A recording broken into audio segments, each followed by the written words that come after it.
الله وبركاته. بسم الله الرحمن الرحيم نحمده ونصلي على رسوله الكريم أما بعد. قال الله سبحانه وتعالى في القرآن المجيد والفرقان الحميد أعوذ بالله من الشيطان الرجيم فجاءت إحداهما تمشي على الاستحياء. Respected brothers and elders, mothers and sisters in Islam, we ask Allah subhanahu wa ta'ala to keep us in the company of the righteous in this world. May Allah subhanahu wa ta'ala raise us amongst the righteous on the day of Qiyamah.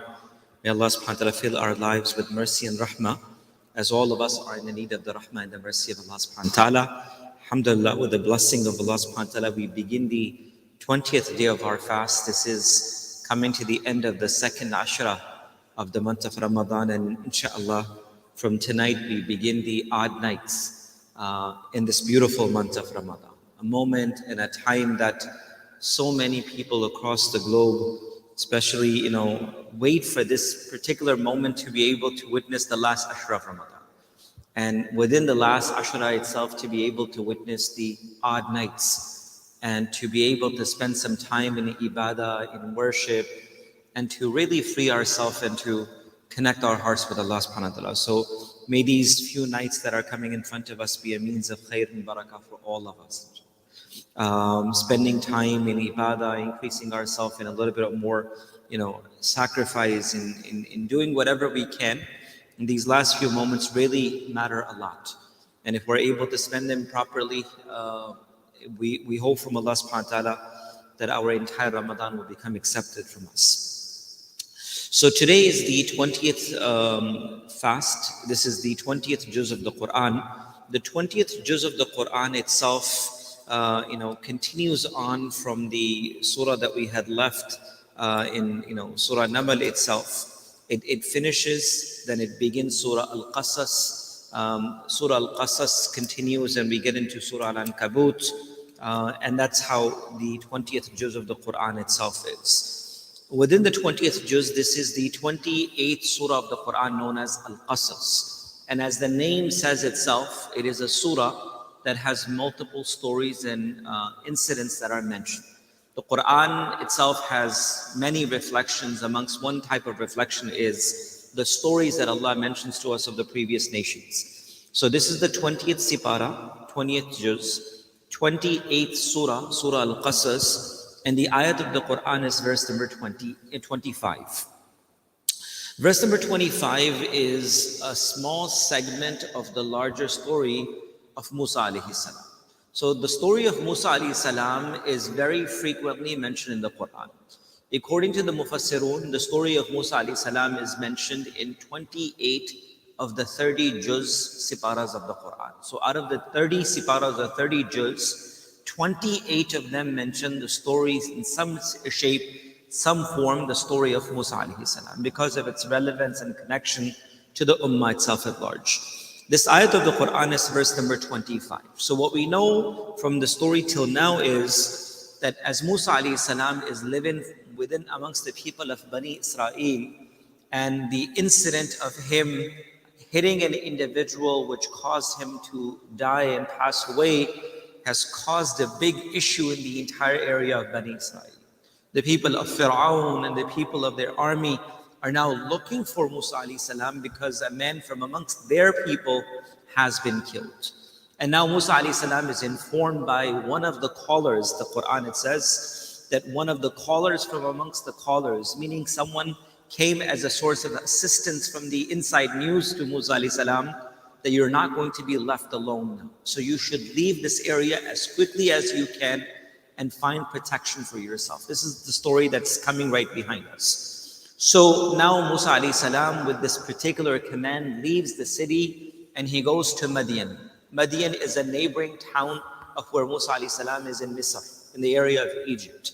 So when he reaches Madian, we all know the famous story and incident that he sits down and he's leaning against the wall and he sees a group of individuals partaking of the water from the well, and there are two girls, they are lined up all in the back and they have no space, they have no place, all the way till the end where they finally get the chance and opportunity that Musa alayhi salam gets up, he moves them to the side, he pulls the bucket of water and he grants them and he says, just go home. At this moment, he comes back and he leans against the wall and he makes that famous dua that many of us know. And he said, Rabbi inni lima anzalta ilayya min khairin faqir. The famous dua of Musa alayhi salam, when he made dua as though he had nothing in his hand, right? There was nothing present for him.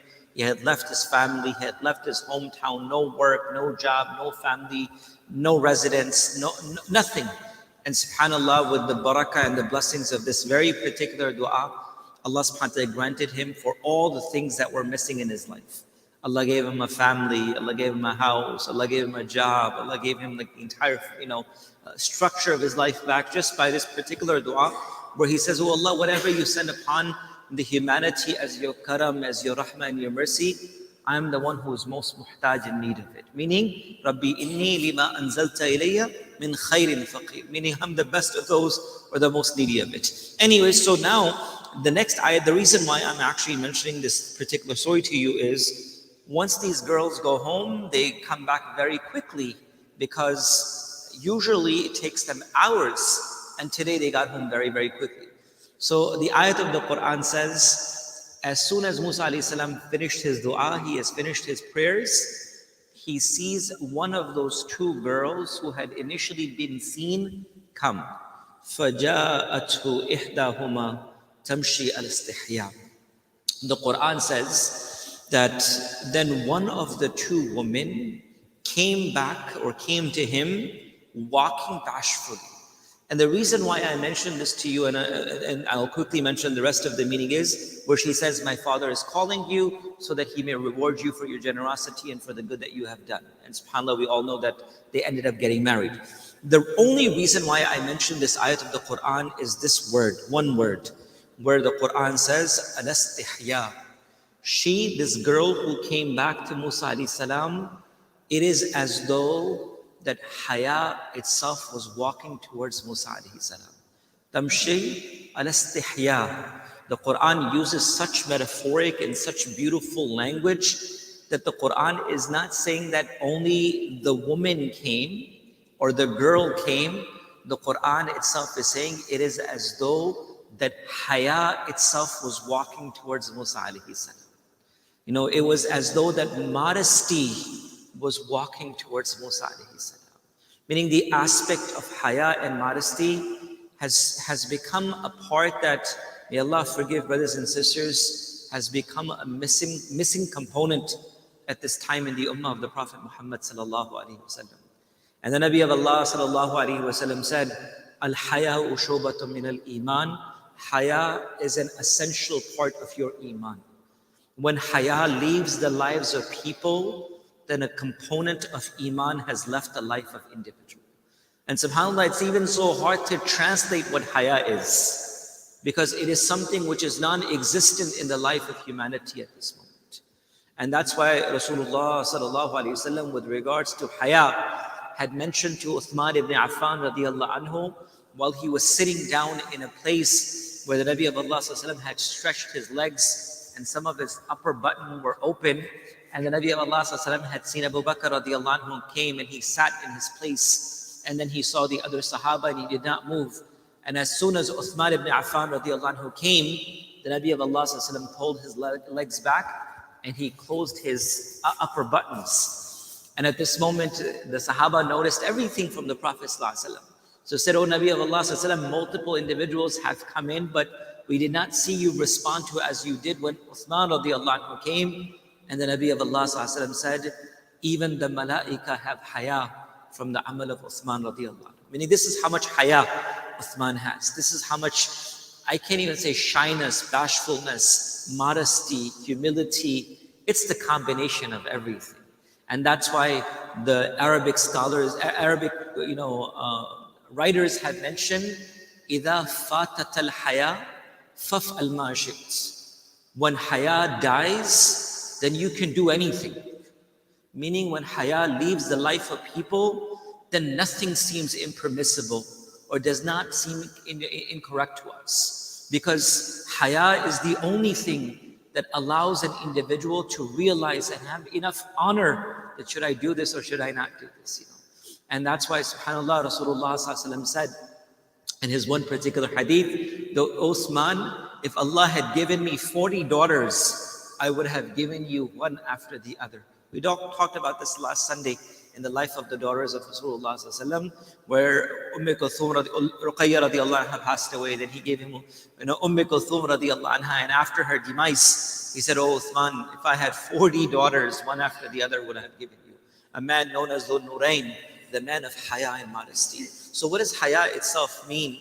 Haya itself refers to, the aspect of the honor and dignity, knowing that Allah is present, Allah is watching, and not to be able to transgress the limits of Allah subhanahu wa ta'ala, and to be able to confine our lives within the limitations of the commands of Allah subhanahu wa ta'ala. So haya itself is something which is so honorable, and that is something that truly beautifies both men and the women of the ummah of the Prophet Muhammad sallallahu alaihi wasallam. Zahiran, apparently, we can beautify ourselves as much as we can. But the true beauty of the ummah of Muhammad sallallahu alaihi wasallam, when it comes to the women folk of the ummah of the Prophet Muhammad sallallahu alaihi wasallam, as the qualities that has been mentioned, is with haya.